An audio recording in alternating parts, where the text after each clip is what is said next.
Rekan-rekan media yang saya hormati, Bapak Presiden sudah tiba di Chengdu, RRT atau Tiongkok pada hari ini tanggal 27 Juli sore hari. Begitu tiba di Chengdu, Presiden Republik Indonesia langsung melakukan pertemuan bilateral dengan Presiden Xi Jinping.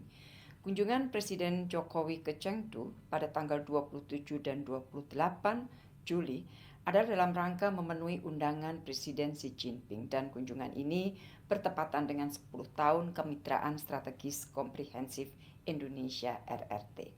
Rekan-rekan, pertemuan bilateral utamanya membahas penguatan kerjasama ekonomi yang saling menguntungkan, selalu mempertimbangkan pemakaian tenaga lokal dan friendly terhadap lingkungan.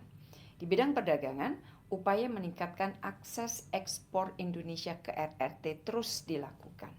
RRT adalah mitra dagang terbesar Indonesia dengan nilai perdagangan tahun lalu mencapai lebih dari 133 miliar US dollar. Beberapa tahun terakhir, neraca perdagangan Indonesia RRT semakin seimbang. Bahkan tahun ini Indonesia mulai surplus. Dalam pertemuan, Bapak Presiden meminta akses pasar yang lebih banyak di RRT bagi produk-produk Indonesia. Presiden menyambut baik penandatanganan protokol impor. Impor dalam hal ini adalah impor RRT dari Indonesia untuk tepung porang dan bubuk tabasyir. Mendorong pembaruan protokol dan peningkatan kuota impor sarang burung walet, serta penyelesaian protokol impor produk hasil laut Indonesia. Di bidang kesehatan telah ditandatangani Plan of Action untuk implementasi MOU kerjasama kesehatan. Hal ini merupakan tindak lanjut MOU yang sudah ditandatangani pada tahun lalu.